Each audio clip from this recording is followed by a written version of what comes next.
Good evening and welcome to another edition of the Gersnet Podcast, the independent Rangers podcast by fans for fans, where all the content is absolutely free, coming to you in association with Forest Precision Engineering.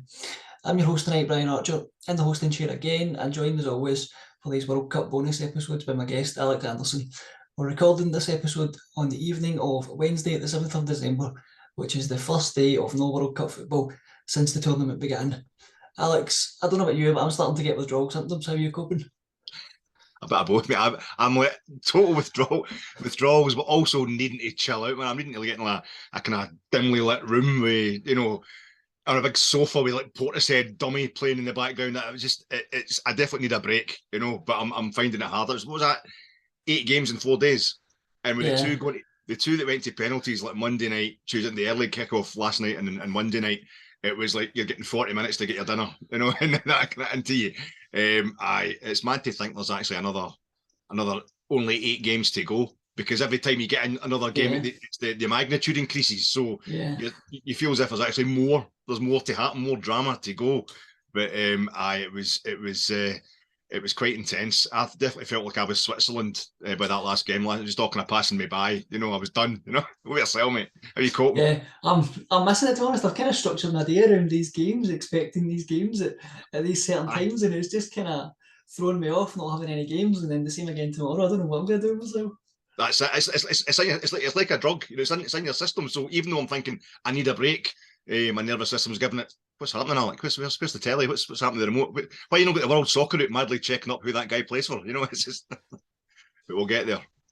I know exactly how you feel. Right, folks, we'll do what we usually do, and that is we'll have a bit of Rangers chat first of all. Obviously, we had the AGM yesterday, so there's a couple of things that came out of that I think is worth talking about. One of the biggest things, certainly from my point of view, that came out of it was the announcement by the club that there's due to be an upgrade of the disability seating.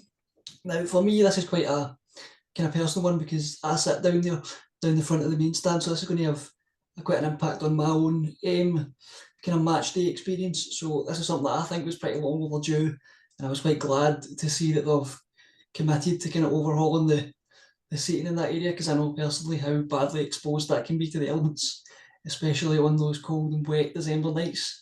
But Alex, what did you think of that announcement in particular? I thought it did. I thought obviously you're the expert here, mate. I can't. I just know that I was really pleased for. You'll remember Charlie Murray from Linwood at last year's AGM got up and made pretty much the most emotional speech I'd ever heard at Rangers AGM. Since I've only ever been to one AGM. Somebody kind of sneaked me in, but you see more of them now these days. The club put them out on video.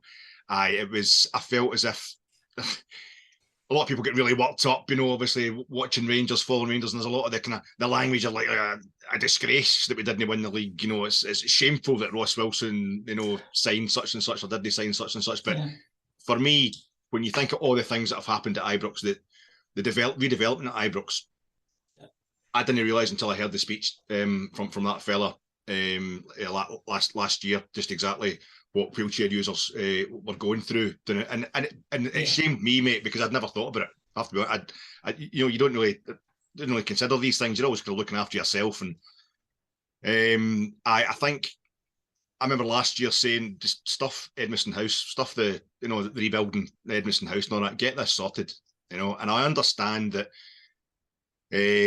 You have to get planning permission. You have to kind of get architects and these things. You can't just do them overnight. But I still feel as if the fact that it's not going to start until the summer, like next summer, is an embarrassment for the whole club, for all of us. I think as a football club. But it's still, at least it's getting started, mate. When you think about what was that, 1991, 31 years ago that we put the club deck on top of the main stand.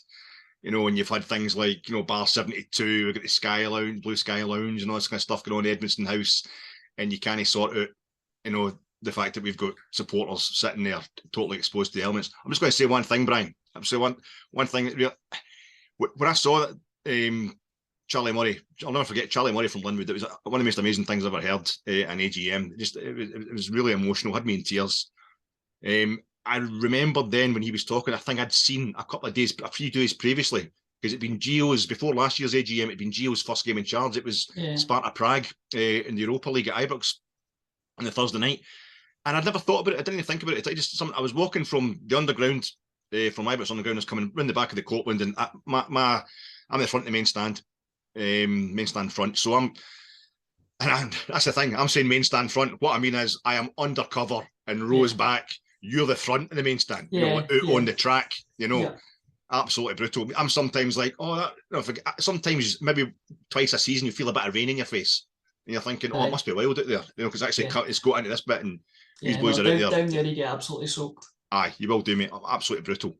But I remember seeing, because remember Edmiston Drive shut off to traffic. Yeah. But it was a car. It was a limo, kind of stretched limo coming through, and it get put into, and there was like stewards and all that, and police getting everybody out the way, and it went into park in the Ibrox school, the primary school, just across the main stand. Yep.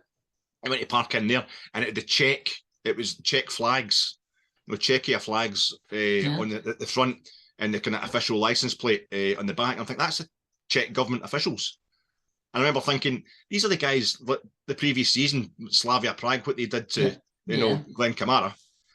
And then there they are, we'd already had what they did to Glenn Kamara at Sparta Prague in the home, and when they had the home game, where the school kids booing them and stuff like that. Yeah. Absolutely horrific. The government ministers, the government people, Czech government officials, sticking up for Kudela, and slagging Glenn Kamara. And then there we were, just parting the waves to make sure this guy got the easiest possible parking spot to get into the comfy seats in the house. And I'm thinking, our supporters in wheelchairs are getting, life made absolutely brutal for them. I thought it was an absolute disgrace, mate. I saw that wee incident in a whole new light. So I am glad, obviously, that they're finally getting something done about it. But you're the expert here, mate. What do you think yourself? Yeah, I mean, for me, it's something that's been long overdue. I think those facilities and all that kind of front row in the main stand haven't been fit for purpose, by 10 years ago's standard, never mind today's standard.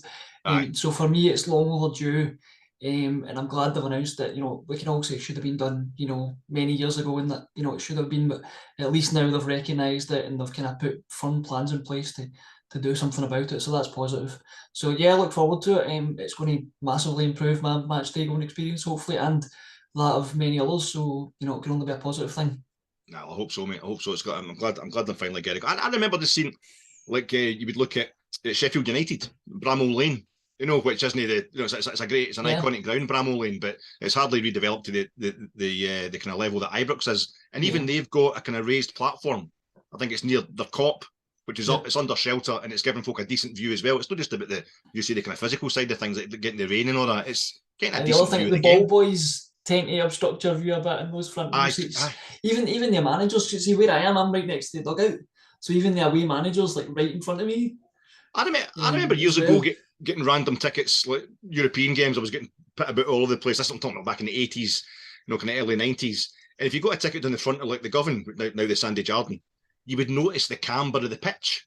You couldn't, even if you're the front couple of rows, you couldn't see the touchline on the far side. You couldn't see the lines in the box. So if you're even further down than that on the actual track itself, it's a disgrace, mate. So I'm glad it's finally getting sorted. Yeah, no, it was definitely good news. One of the other things that came out of the AGM, it was kind of announced a wee bit before, was that Club 1872 were voting against Douglas Park's reappointment as a director. I think this is a bit of a kind of ongoing saga between King, Club 1872 versus Park. What's your kind of overall thoughts on this? For me, it's a bit of a distraction that we could do without. I'd much prefer this sort of stuff gets, settled behind closed doors. You can't tell me that King can't pick up the phone to Douglas Park and have a conversation about the differences and work it out, but they appear to want to do it in full public view, which is disappointing. But what's your take on it all? There's definitely, even to the uninitiated, there's definitely some politics at play here, but it's one I have to be careful on, Brian, because I'm completely out the loop with this kind of stuff. This automatic, I can feel like, millions of Rangers supporters condemning me for this, but I don't pay the attention that I should anymore to that kind of stuff. I just look at the board seem to be, they seem to be well-meaning even, spoonerisms aside. They seem to have the best interests of the club at heart. They're wanting paid back for personal loans they've put out. I don't see a great problem with that. I don't really know what we're expecting. But there's a long-standing thing going on with Club 1872 and the current board. And I will never condemn Rangers fans, for wanting representation on the board. for wanting to hold the committee, to hold the board, to hold the chairman, etc., up to the kind of highest standards of scrutiny. I think that's absolutely right, and it should be done. I personally feel there's a lot of stuff going on just now, not just with Club 1872, but the support in general, where we're almost overreacting to certain stuff because we've been so scarred by the lack of scrutiny we applied when, Craig White and whatever was taken over back in 2011. But yeah, it's one of those ones where I got my fingers burned back in, kind of 2011-ish. In fact, a decade before that, I had a wee blog and stuff like that, and I was always trying to kind of stick up for David Murray, because my thing was, well, Murray brought us 9 in a row, and other than the one European trophy, but he took us to, the furthest we've ever gone in the 2 European trophies that we haven't won. And even when he lost the UEFA Cup final, he's losing it to a manager he'd appointed at Rangers. It was kind of like, and I had a real my thought was, things are going downhill a bit, but if you start kind of being totally ungrateful to people who've given you so much, you're going to end up, nobody's going to want to come to the club. Yeah.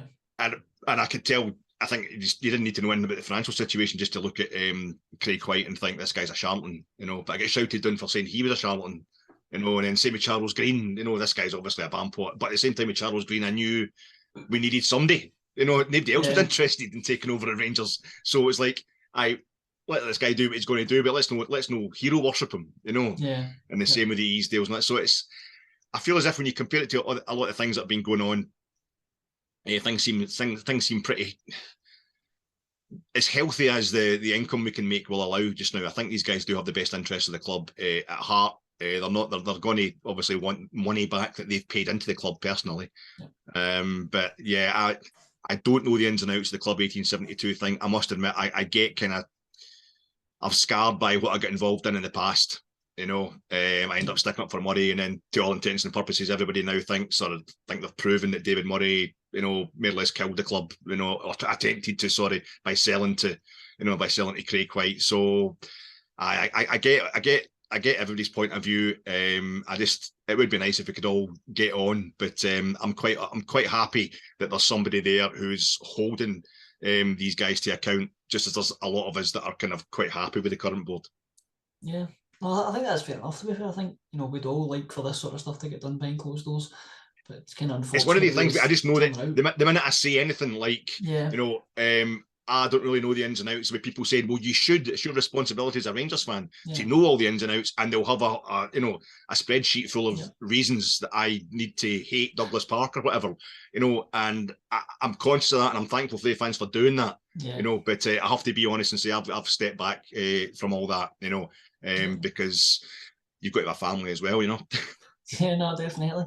The last thing about the AGM that sort of piqued my interest was there was a couple of questions about Ross Wilson's suitability for the role.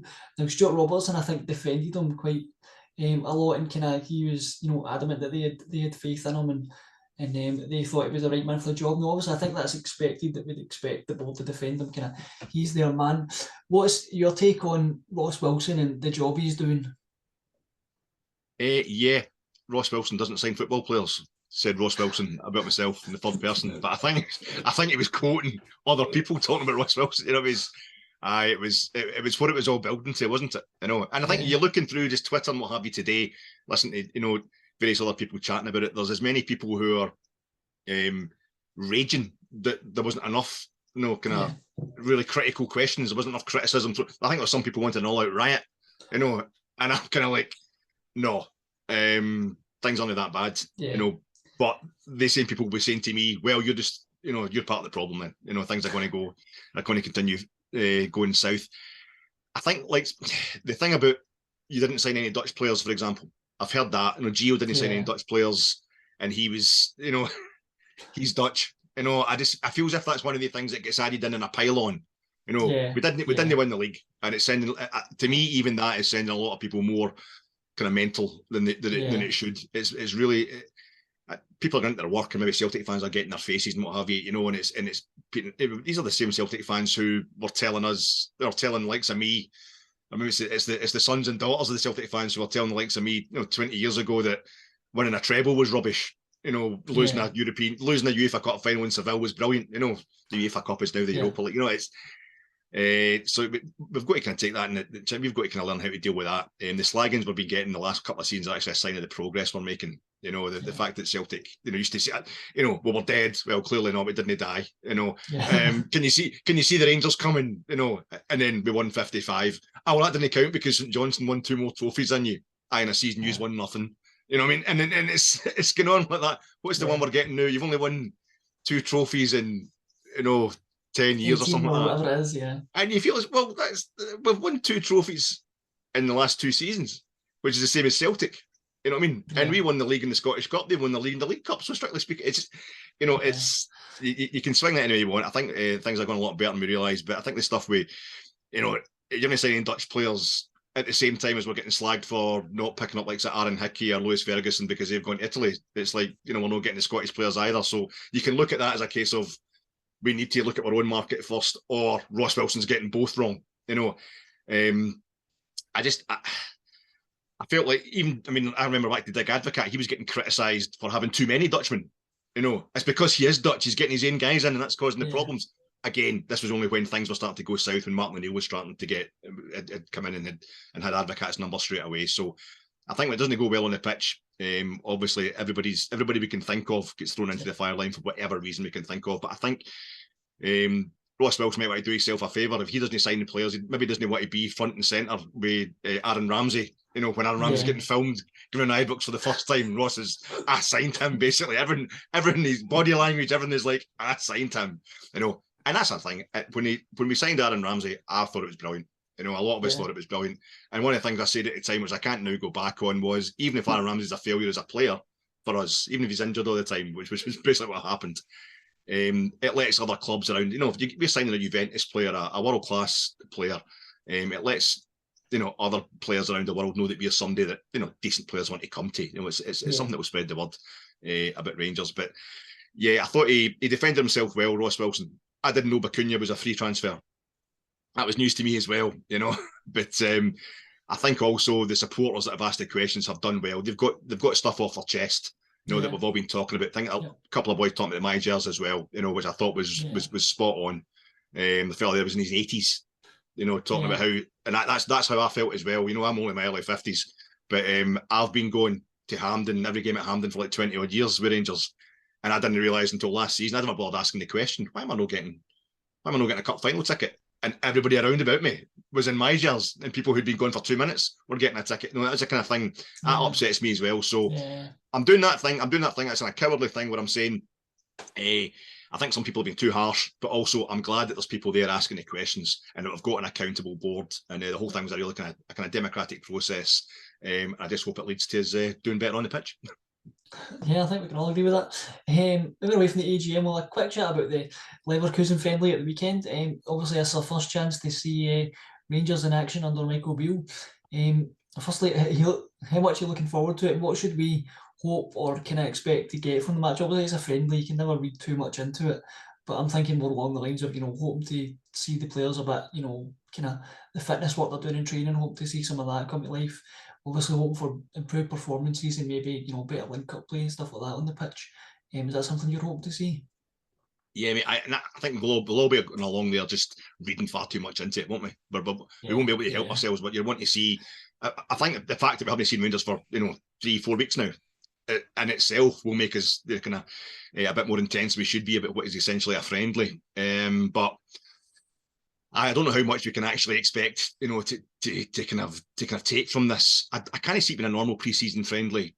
I can't see it being a pre-season, if it's a mid-season friendly. You're not going to get that thing surely where you have, you know, 10 substitutions at half time, because surely Beale will want to stamp his authority. You know, what to get his blueprint and go, and what to get his team out there and kind of get a bit of fitness into them. I do wonder about that, because he's still got quite a large squad that will want to get minutes. You'd imagine he would want to get all of them minutes. So I do wonder if he does do the 2 teams, you know, a different team each half essentially almost, just because of the large squad that he's got. So it will be an interesting one actually. I never thought about that. Because I'm guessing that they'll be allowed to just make as many subs as they want, as per, you know, pre-season rules. Generally, you can make as many subs as you want. I'd imagine it'll be the same in this one, so it will be interesting to see how he uses those. Because he was talking yesterday at the AGM saying like he wants to, you know, that it doesn't really start and until he plays Hibs, the kind of his project doesn't really start until the game against Hibs. So, you're right, mate. He's going to do just that. Just have the whole squad getting out there and getting minutes. Although, I don't know how many centre halves he's going to have to play. That's John Souttar. The stuff about John Souttar as well. I get that. Get back to the AGM and Ross Wilson. I felt as if that's, it was a bargain almost. John Souttar, I saw John Souttar scoring against Denmark, in a World Cup qualifier just over a year ago, after he'd come back from injury. And it was one of the ones, I think, with what's happened to our centre halves, if we hadn't signed Souttar when he was so clearly available and wanting to come for a reasonable price, it was like worth a gamble. That would have looked lax on the part of Ross Wilson, But I don't know how many players we've actually got if we could go out and field two kind of different starting 11s, but I think he'll want to get something into place that's building towards the Hibs game and what he wants to start doing. I'm looking forward to seeing like that. Kent and Morelos, have they been re-energised? How's he using them? Is it a tweak to the Geo system? Just going to tweak Geo system? Is he going right back to his own system, which wasn't wildly different? I'm calling it his own system. I'm calling it his own system. Tactical analysis. And, I know. Talk about shape and formation and what have you. That's going to be interesting. Exactly. Well, he's intense, Bill. He's absolutely intense. I've been impressed with how he speaks. I think he comes across really well. Obviously, the proof will be in the pudding. Have you watched that film? Was it the Northman? It's on Sky just now. The kind of Viking thing. It's called the North. Alexander Skarsgård. He's just off on a tangent here, but he's doing this thing where the Vikings are getting themselves ready to attack somebody, and they're doing a kind of. I'm like, these are berserkers. Remember the word berserk comes from the Vikings, and they're wearing bear skins. That's where the word. I looked it up, and it's like berserk was the word. It was like a bear skin, and that's where you get this word berserkers. The Vikings used to psych themselves up, pretend they were bears by wearing bear skins. And the one in this film is he's also a wolf. He wears a wolf skin as well, so he's like a wolf and a bear. He keeps telling folk, and I'm thinking we've got a guy who's knocked back wolves to join the Bears, and to me, Michael Beale looks a bit berserk. He comes across super intense, and I'm just wondering if it's going to be too much for the players to handle, or he's going to get them psyched beyond all belief. So I'm not putting the pressure on them, but I'm kind of looking for them to look like they're going to raid a Slavic village when they go into the pitch on Saturday. Go and slaughter these Teutons, So I'm looking forward to seeing what he's got to do, but I have no idea how he's going to go about it. And that's what's so interesting about it, Yeah, that's half the fun, I suppose. Right now, on to the World Cup. What would you speak about? I think we're going to go into the matches and more detail in a bit. I just want your kind of overall take on the round of last 16. I think we spoke about before, we didn't think the quality in terms of the football quality was necessarily there yet in a lot of the games. But do you think that went up a level in this round? I think it did. I mean, the number of goals certainly seemed to go up as well. It was absolutely through it. I've been sitting there thinking last night when I noticed the previous night it was 1 each with Japan and Croatia.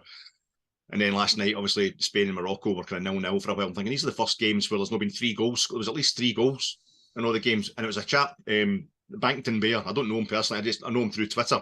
And he'd got in touch with me last night. Just going, it's after the Portugal game, every day of the last 16, there've been exactly 7 goals scored, which was crazy. So it was like 0-0, Morocco, Spain. And then it's almost like destined that Portugal had to beat Switzerland 6-1. So there's 7 goals. It's been... and I think that also speaks to the fact that the big teams, the ones that are going to come through, are really starting to motor. And I think you also saw the likes of France, Brazil, and to an extent Portugal, who are already through after 2 games in the groups, and kind of got to kind of rest players and take their mind off things in the last group game.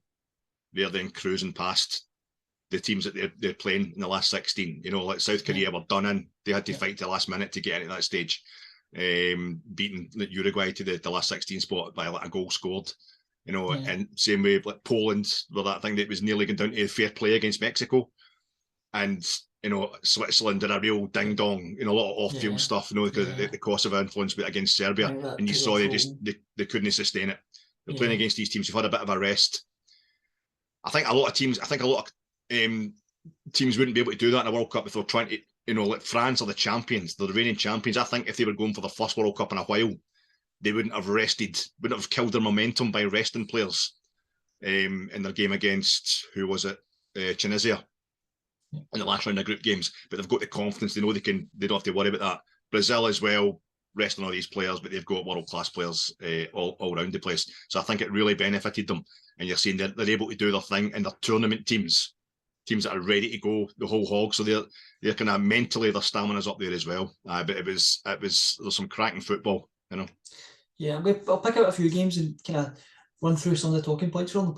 The first one I'll start with is, the first one of the round of last 16, Netherlands versus USA. I still think the Netherlands are a bit dark horse here. I still think they've, I wouldn't be shocked if they ended up in the final. To be honest, I think they're, kind of coming into a bit of form just at the right time.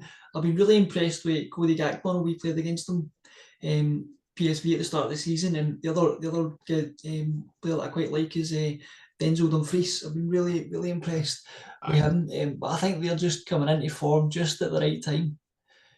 Aye, and it's that thing where I think they scored 10 minutes into the game and then they wrapped it up 10 minutes, to go. I think the USA were back in it for a couple of minutes. They scored in the stroke of half time as well. They looked really smooth, Brian. They looked like they were just, it wasn't taking a lot out of them, So you're absolutely right. They're cruising along nicely. Also, you get that thing, like I keep going on about this, countries that have built up a bit of you don't just go in and win a World Cup straight away, because you've got one good batch of players. You need all the kind of, almost like a cultural thing. Your whole country needs to be geared towards it.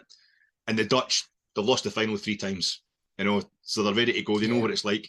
They've also, the only major trophy the Dutch have ever won was the Euro 88. And it was Rinus Michels was the manager then, who won 1 European Cup as Ajax coach. Ajax won 3 in a row in that period in the 70s, but he was only coach for one of them and went to Barcelona. And you've got to say Louis van Gaal has won 1 Champions League with Ajax, and then he's went to Barcelona. So there's a kind of, he's now in that kind of old statesman phase, the same as Michel's was. So they were really clever, really good. And if Denzel Dumfries wants to be the new James Tavernier and he can come and replace Tav when he's gone, that's fine. The boy's gone, he's gone well. He's probably give himself a good chance of stepping up to be Rangers captain. Yeah, I'll take that. The next team I want to cover a bit about is Argentina. Now, 2-1 against Australia. On the face of it, it looks like, it was quite a close game. I think, to be honest, I thought Argentina were pretty good. I thought Messi was magnificent. But there's been a sort of a subtle change to the way he's played. Now, obviously, that's to be expected when he gets older. But he does this thing where he seems to be the master of conserving energy. Like, he'll just sort of walk around the pitch when the ball's nowhere near him. And it's almost as if he's like scanning the pitch to see where he's best to be. And then as soon as the ball comes anywhere near him, he's got that kind of burst of energy to get away from players or just have an impact. It's quite interesting to watch.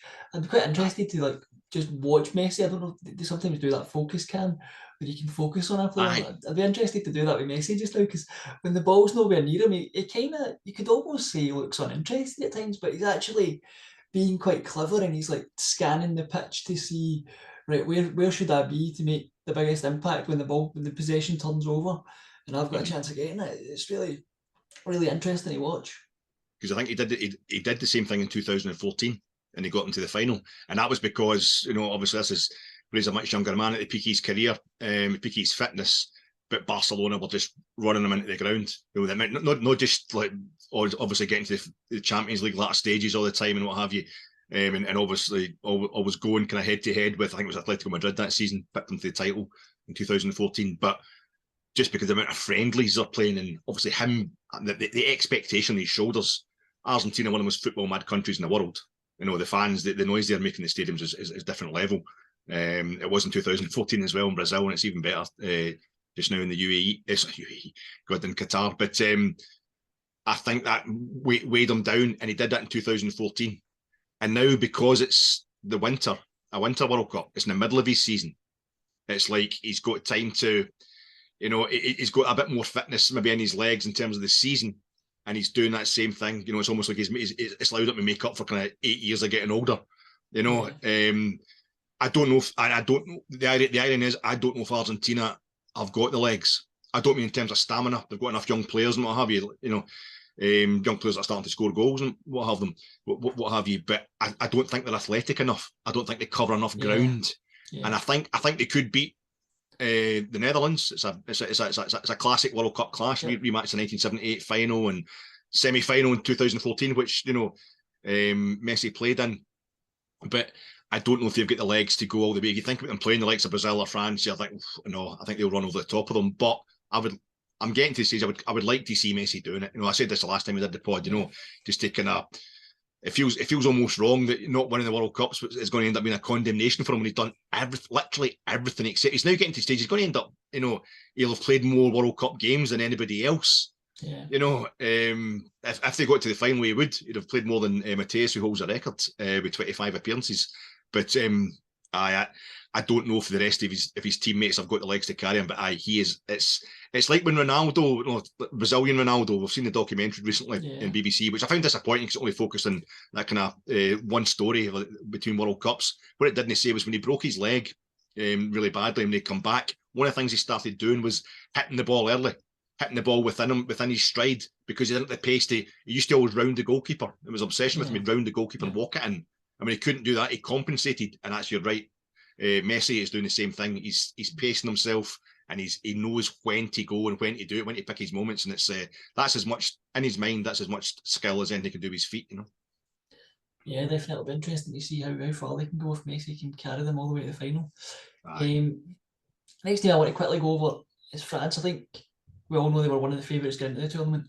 I want to speak a bit about Mbappe. Just, he's obviously a sensational player now, but the kid's only 23. How good can he be? It's actually quite frightening to think about. Could we be looking at another player who's spoken in the same breath as Messi, Ronaldo, Pele, Maradona, the greats of the game? By the time he gets to 25, 27, that kind of peak years of his career, it's quite scary to think about how good this kid could be. I think Mbappe sums up the whole kind of how people want to judge players. There's that thing, like Ronaldo has won all these Ballon d'Ors, Ballons d'Or. The same thing with Messi. He's won the European Footballer of the Year award, so to speak. Whereas you get the Golden Ball in the World Cup, and Mbappe can win that. He also could win the Golden Boot. He's leading goal scorer already in this World Cup. And this, with what's happened to Pele, they announced Pele's health just now. Mbappe is the only other teenager to score in the final of the World Cup, and for me, that's the thing. It's unfair, perhaps, on Messi, because to win a World Cup, you are to a certain extent reliant on your teammates. George Best was Northern Ireland couldn't even qualify for the World Cup. When he was at his peak. Dennis Law played in the World Cup finals, but at the end of his career, these are guys that won the European Footballer of the Year, but they couldn't get to the finals. Whereas Mbappe has struggled to win European Footballer of the Year, but he's scored in the World Cup final, and he's won a World Cup final as a teenager. And for me, that already makes him a great. And he's got this chance. I mean, he looks indestructible. That's it, apart from anything else. I know that they're saying he's not been in training, but he looks like you can't get him off the ball even if you want to. And if he wants to score, he will. I think it's been a really interesting thing. A lot of young players coming through, Gavi and all that at Spain, this World Cup. But Mbappe has arrived as a great, and still a young great, and he's going to get greater. And you see, like, even Neymar, you're thinking, has he left it too late? Is he's done? And this thing going on with Ronaldo and Messi is like the two of them are keeping each other going. In fact, they're both now in a World Cup quarter final. If Ronaldo gets a game, it's amazing. But Mbappe just looks like he could outdo them on everything, because he might not be picking up Champions League's medals or whatever so far. He might not be getting all the European Footballer of the Year awards, but he's won the World Cup. He's scored the World Cup final, and the thing is, he looks like he could do it again and become. There's all this stuff with Pele. Pele got injured in the '62 World Cup after winning it in '58 and scoring in the final. Mbappe could be the first player after Vava to score, who scored in the '58 and '62 World Cup finals. He's the only other guy to score in successive finals of the World Cup. The actual final match is the Brazilian Vava. And Mbappe looks like he could be the next guy to do it. And the most amazing thing I was just looking up stuff about Vava last night. He died a few years ago. But his last job in football was as coach of Al Rayyan from Qatar. So it's almost like it's written in the stars, that Mbappe is going to do this. England will have something to say about that, and so everybody else. But he's amazing to watch, mate. He is. You're watching a global superstar every time he gets on the ball. Yeah, definitely. From one, global superstar to another potential global superstar that I want to speak about, and that's England's Jude Bellingham. I thought he had a terrific game in the 3-0 win against Senegal. The main thing on this is he's obviously a terrific young player, but the English media love nothing more than a young midfielder that they can compare to Gaza or Gerrard. We've seen it with the likes of Wilshere, Barkley, Dele Alli. I just wonder, are they in danger of putting too much pressure on this kid, or is he the real deal? Could he go on and be one of the great English midfielders? Well, the thing they say about Bellingham, almost before we talk about his skill these days, everybody will talk about how mature he sounds when he's talking. So, I liked him when we played Dortmund last season. After we beat them 4-2 in the first leg, he did the interview after the game, and he was the one, out there saying, "I won't let these players give this up."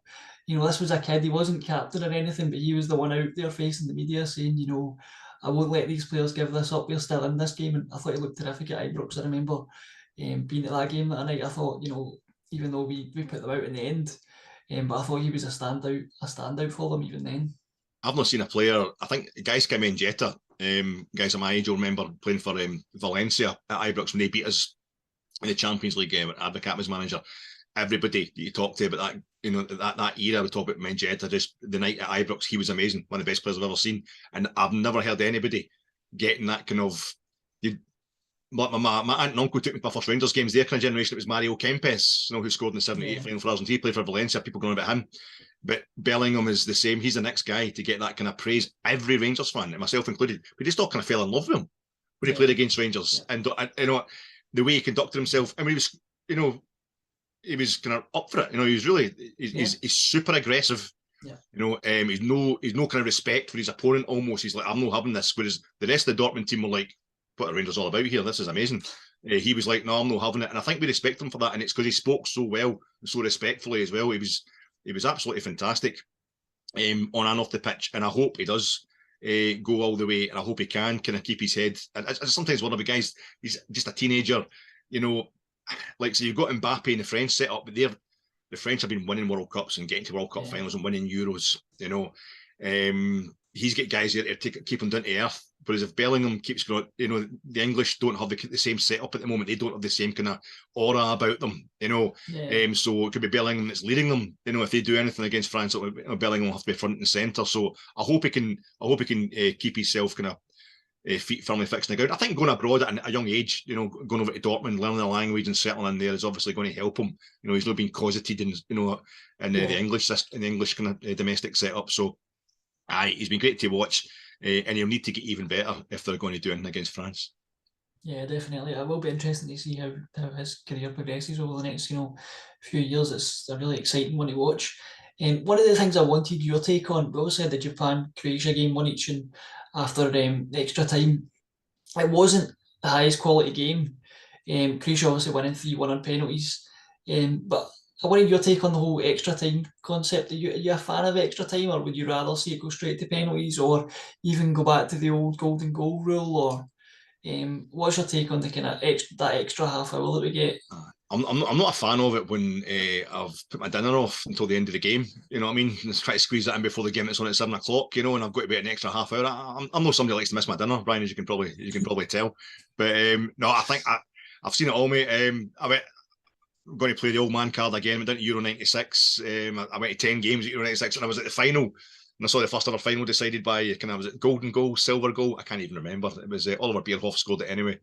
That was one of the things they tried to bring in to try and solve. Everybody was trying to solve the problem of extra time and penalties. And I remember I was at the semi-final, England-Germany semi-final, famous for guys my age, Euro 96, where it was extra exciting because you knew the next goal was a winner. And Germany scored a goal, and then it was ruled out for offside, and it was super dramatic. The whole stadium's kind of holding its breath, thinking that's it, England are done, but they eventually get done the penalties. But I think what would have happened last night is the kind of stasis that you sometimes see in extra time, where teams are like, we can't afford to lose it now. So they basically play out the extra half hour for penalties, to make sure that they're in the penalty shootout. Yeah. I think you would have seen that like half an hour earlier in normal time. You'd have seen that from the hour mark onwards in the actual game itself. I don't think there's any way around it. And I do prefer the idea of playing football playing an actual football match and playing an extra half hour of football to try and resolve it in football terms. Because sometimes, especially in these tournaments, you get epic extra times. They can go absolutely nuts.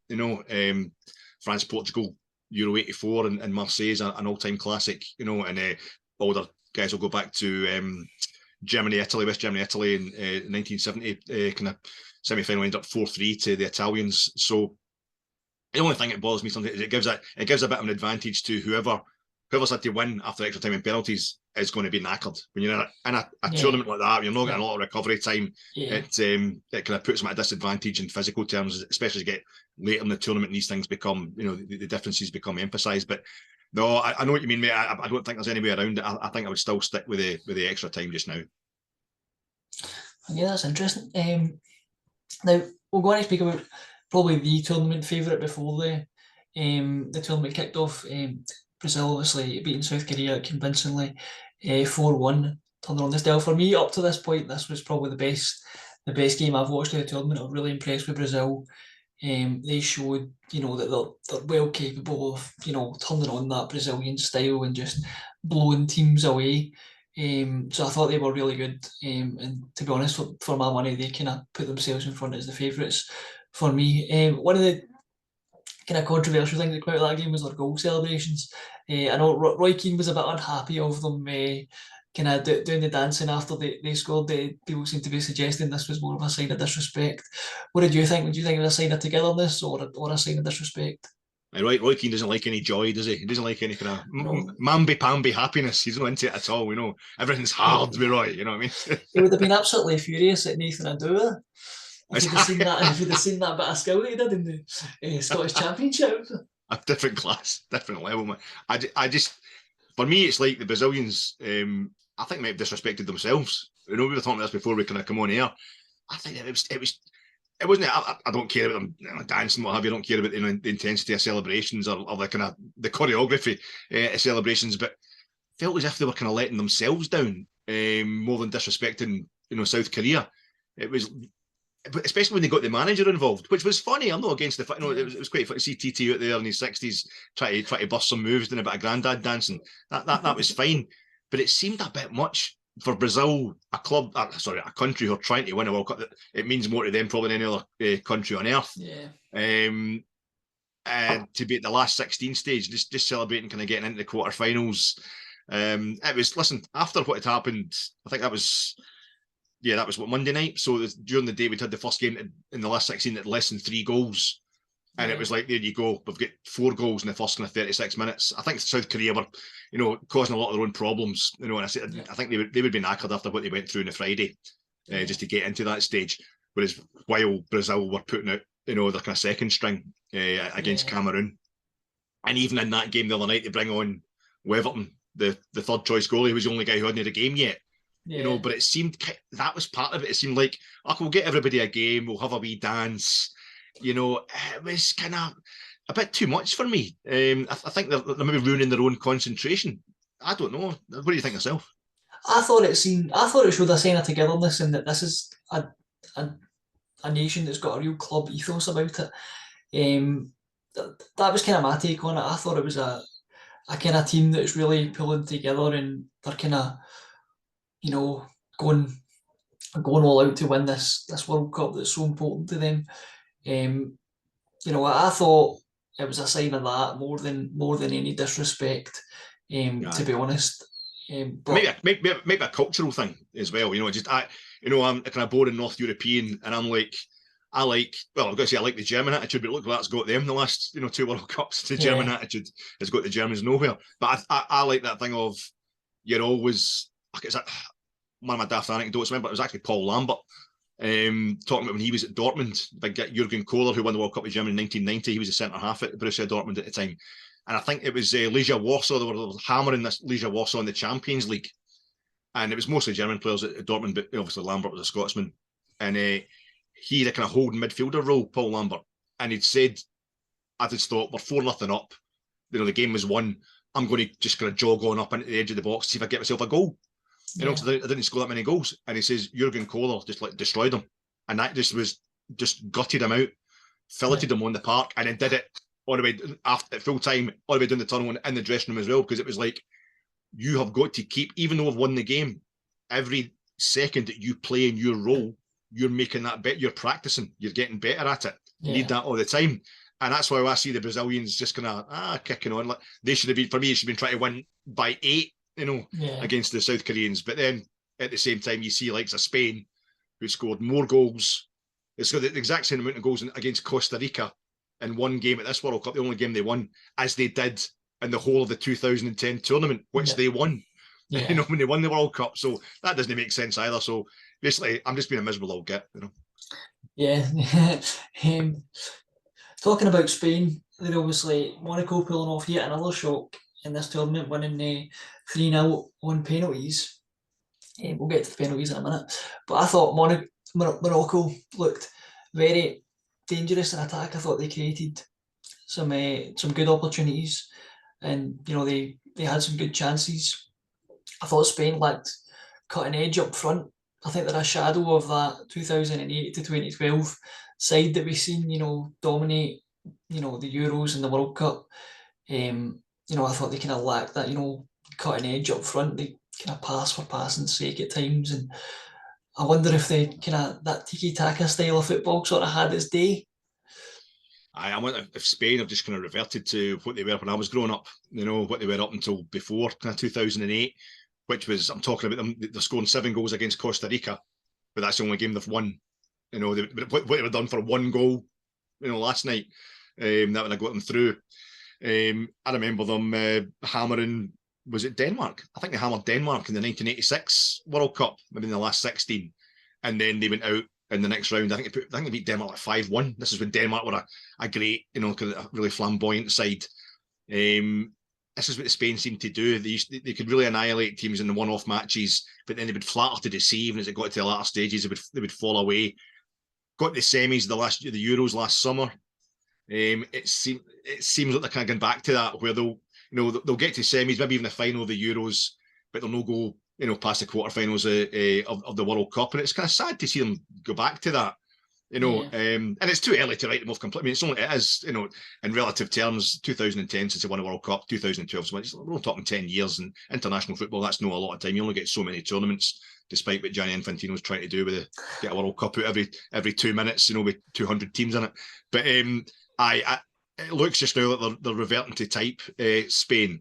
But they're still great to watch. They're still great in the build-up, but that they couldn't score a goal last night. Even though it was at the last minute extra time, they hit the outside of the post, flashing it across the goal. That kind of summed it up for me. They've gone that way, blunt, flattering to deceive. Yeah, even some of those penalties were shocking. I don't know what it is with these stuttering run-ups in this tournament. It's something that I've noticed in the 2 penalty shootouts we've had, and even some of the penalties that have been taken in normal times. It's really grinding my gears, that one. What happened to just picking your spot, running up and hitting it? I know. First it was Lewandowski for Poland against France. Even though the game was over, it was they got a penalty in the last minute, the last seconds of injury time. I thought he was fortunate to get that retaken, because I thought his run up he stopped. So I thought by the laws of the game that was an illegal run up. So I was quite surprised that he was allowed to retake that. I think you've touched on something there. That's because if the whole point of those kind of certainly the Lewandowski run up, the stuttering run up, is to make the goalkeeper move. He's trying to fool the guy into moving early. So it seems wrong that when he does do that, the referee then punishes, the goalie for moving when he thinks the ball is going to get struck. Lewandowski, because I think it was in the Euros. I think it was Spain. It was against England, but Euro 1980. I'm talking about here. I think it was a Spanish player get forced to retake a penalty against Peter Shilton because he did a stuttering run up, and it was the referee saw it as ungentlemanly conduct. Basically thought it was cheating. And that used to be a thing, again, showing my age, so I do. But it used to be a thing, like if you didn't just run up and hit the thing, you was kind of seen as being a bit sly, a bit ungentlemanly. But was it Zaza of Italy? He get brought on specifically. It was a Euro 2016 knockout match between Italy and Germany. And he get brought on specifically to take a penalty. He was a penalty taking expert. He get brought on at the end of extra time. And he had the most ridiculous, his run was all stuttering. It was just this kind of jogging in the spot thing. And of course he misses. Same as the Spanish player who was brought on specifically for penalties last night.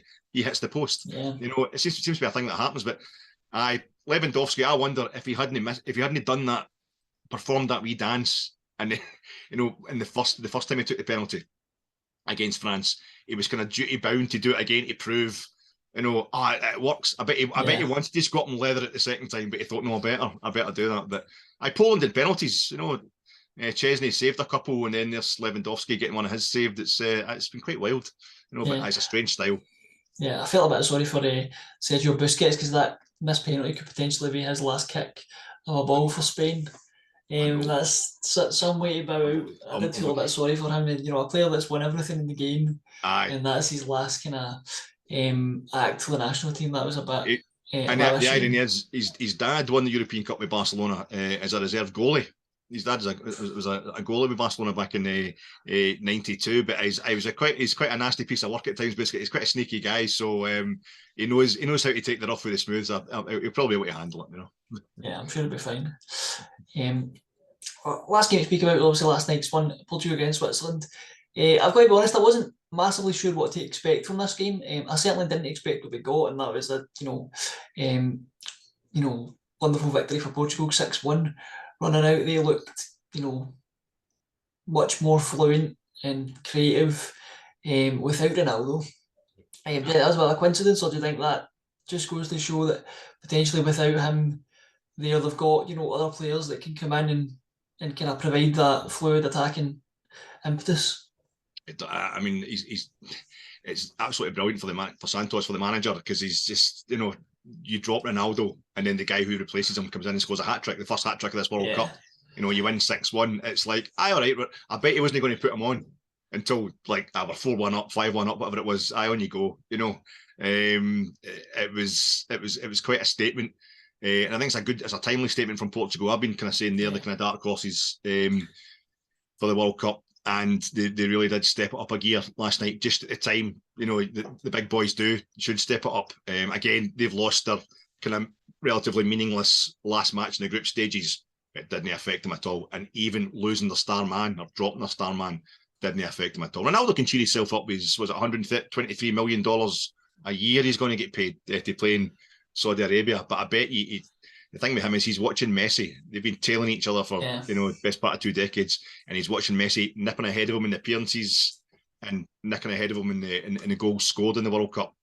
So he'd be desperate to get on and keep going. But he's been given he's been put in his place, because I was starting to wonder just what extent, how much power does Ronaldo have over this team? Yeah. And is that the same it was with Manchester United? Is he holding them back? But they're not going to let him. So it was a big statement for Portugal last night. I think they've shown that they've got other players that perhaps suit them a bit better in terms of the style of play they want to play. And the other thing, an extra sickener for Ronaldo, was the one guy in their squad who's older than him scores, Pepe. Yeah. Nearly 40 years old. So I said to remember him playing at Ibrox, scoring at Ibrox like 17 years ago when he was playing for Porto, and then his World Cup, bang, there you go. So they rely on experience as much as youth, Portugal, but it's all working for them right now. So I'd watch them. Yeah, I definitely think they're one to watch. Looking ahead to the quarterfinals, what are some of the standout games that you're looking forward to, and what are some of your predictions in terms of who we might see in the semi-finals? I'm looking forward to all of them, obviously, but I think Croatia. I know we're worried about the age of the Croatia team. They haven't done much so far. Croatia, they've kind of penalties last night. They've kind of stumbled and fumbled their way through there. But if what I'm saying about Brazil's true, this could be the kind of team. If the suspicions I have about Brazil's kind of attitude are true, maybe get a wee sending off early on or something like that. This Croatia are the kind of team that could find them out. They're good, Croatia. They've got a fantastic mentality. I think they're slowing down. I think obviously they looked a bit kind of tired the other night. I think it was a confusing thing. I think Japan would have been expecting to play Morocco, and Croatia would have been expecting to play Japan, maybe. I don't know. They did play Japan, but I think they would have expected the way the groups finished. Japan finishing top of that group, and then Morocco finishing top. It was kind of that threw people out. But it's not been an easy tournament for Croatia. But they're getting there, and you usually find somebody who looks like they've been struggling suddenly turns up in the quarterfinals. Just at the same time, somebody you think's cruising usually goes out in the quarters. I don't know. I'm kind of looking forward to that, but I have to admit I've got caught up in the kind of Ingerland, London-based coverage, and I'm really looking forward to England against France, because it's either going to be the last over 25 years, nearly a quarter of a century since a holder of the World Cup has got past the quarterfinals. They've either gone out in the group stages or they've gone out in the quarterfinals, or the last World Cup holders. So if France are going to go out on the pattern that's been forward since they won it in '98, it would be in the quarterfinals. And if England are, who suddenly have a lot more tournament experience than they were used to England having, final of the Euros, only lost it in penalties, fourth at the last World Cup, you're thinking this is the time to do it. It's kind of like you were saying about Holland. You need to have that experience of getting almost there before you actually go and kind of overcome that final hurdle, and England could potentially just do that. Yeah, I've got a wee theory about England. Notice why I've started liking them a bit more than usual. But it might sound patronising. I don't want anybody to take this the wrong way. But when I was growing up, England teams, there was very few black players in the England teams, and we know, it's just a fact of life. We saw the treatment of the young fellas, the young black guys that missed penalties at the Euros in the final of the Euros last summer. I think they've been subjected to that. Everyone we heard with Glenn Kamara, a lot of people speaking at Marvin Bartley and all that, a lot of stuff was coming out about the experience of black players, even up to the present day. It was just absolutely horrific.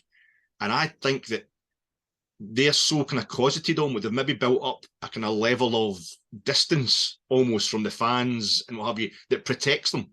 Maybe when it comes to the expectations, it used to be, as dominated by white players. England, always a great black players, for the last 30 odd years, but there's been, it was mostly white players, and you're thinking they would maybe feeling duty bound. They'd never experienced that kind of, being under pressure until they were getting to a tournament they were expected to win just because they were in an England shirt. Whereas these young guys, have felt kind of distanced from the society that they're in for their whole life. And I think it's actually built up maybe an inner steel in them that's giving them the mindset. And I'm really looking forward to seeing if they can deal with the.